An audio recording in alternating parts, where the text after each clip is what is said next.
From LEX 18, your official UK sports station for Big Blue Nation, this is BBN Tonight. He looks right, he throws. It's intercepted, and it could be a pick six. Read it the whole way. Touchdown, Kentucky! Rush fires over the middle, intercepted! Keep gets a block, 10, stumbling, falls into the end zone. Touchdown, Kentucky! If you asked me to pick the one defense in this league that I didn't want to have to fight in an alley, it would be this defense. They are mean, they're nasty, they take no prisoners, and Brad White's got to play great team defense. And they're doing it against totally different systems, which I think is good. Yeah, that ain't never going to get old to watch. Nope. The Kentucky defense sparks another historic win for the football team, this time down in Knoxville.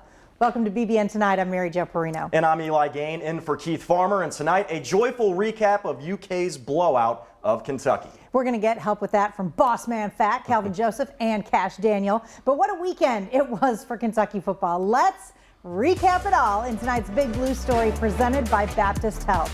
Let's start out in the first quarter, Eli, where the Cats' defense was dominant for the second week in a row. Truth. Tennessee was on the move when linebacker Boogie Watson sacked Jarrett Guarantano to end the drive. And Eli, this might have been a good time for them to say, you know what?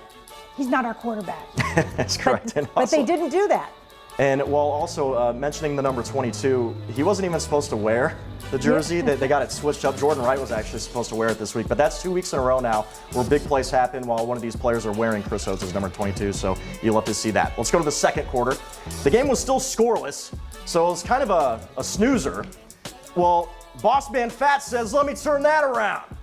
Picked by six-pack, 41-yard touchdown, helping land him at number 2 on the Power 5 defender list with Pro Football Focus. And Mary Jo, second week in a row, Kelvin was able to get a pick.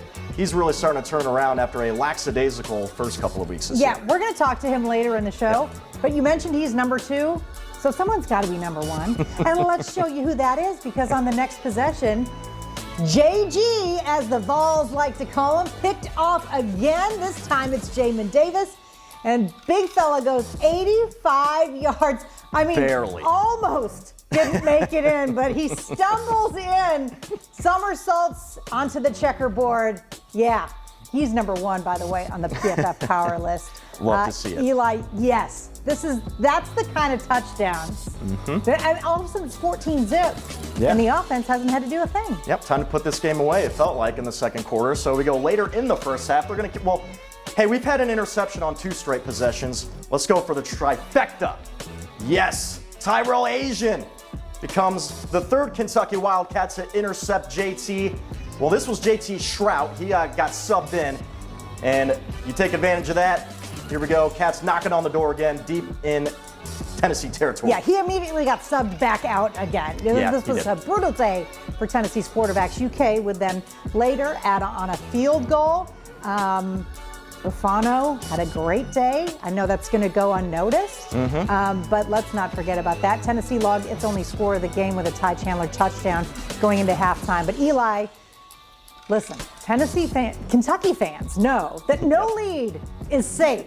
So I was still nervous. I was like, how are they not going to win this game? What's going to happen in the second You were half? not the only one. A lot of people saying that. So it was big for them to kind of answer in the second half. They had the ball to start the third quarter, and the offense came alive. Terry was dropping some dimes, including this one to Allen Daly Jr. for the 1-yard touchdown, made it 24-7. And then Matt Ruffalo, he had a pretty good day. Hit a field goal in the third quarter. That made it a 20-point game. I'm told that only 2 Kentucky quarterbacks have ever won at both the Swamp and Neyland Stadium. I think it was Derek Ramsey. And that's some, great company to be, with in that category. So, it's pretty fun, just to be able to go do some things, that haven't been done, in the recent years. And Mary Jo, not only was he in good company there, he's by himself. He's the only quarterback in Kentucky history to have wins at Florida, Tennessee, and Louisville. Terry Wilson, put some respect on his name. Absolutely. Let's go to the fourth quarter now. Game out of reach for the Vols. It's hard to say that even as a Kentucky fan because right? It's never out of reach. But Chris Rodriguez, who I don't think ever in this game was stopped at the first point of contact. He runs. He just kept rolling. Runs like he's mad at the grass. So good. 34-7, a totally dominating performance for Kentucky. We got to lean on each other. We got to lean on everybody here. Everybody made a difference, and that's a fact. I greatly appreciate you. We talked about it all week. Playing for something bigger than yourself, that was evident. We wanted it more. We played for something bigger than ourselves. And that bigger than themselves was John Schlarman, who got the game ball after the game. Also, congrats to Landon Young. He's the SEC Offensive Lineman of the Week. Eli, he praised Coach Schlarman for his performance as well.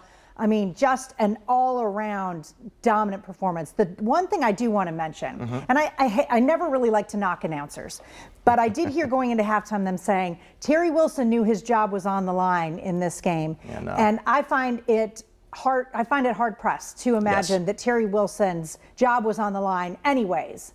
But now, you mentioned it, he has done historic things. He's maybe the best quarterback Kentucky's had here in a decade for sure. Yeah, you have to be thankful for what he's been able to do. He's 14-5 as a starter. That's fantastic, of course. And he's a winner. He's not going to blow the game for you or anything. And I think Mark Stoops also said after the game, Terry Wilson is the starting quarterback. There's never been any question. Outside criticism, knock it off. Ridiculous quarterback change talk. No, not going to happen. Not happening. All right, so up next for the Cats is Missouri.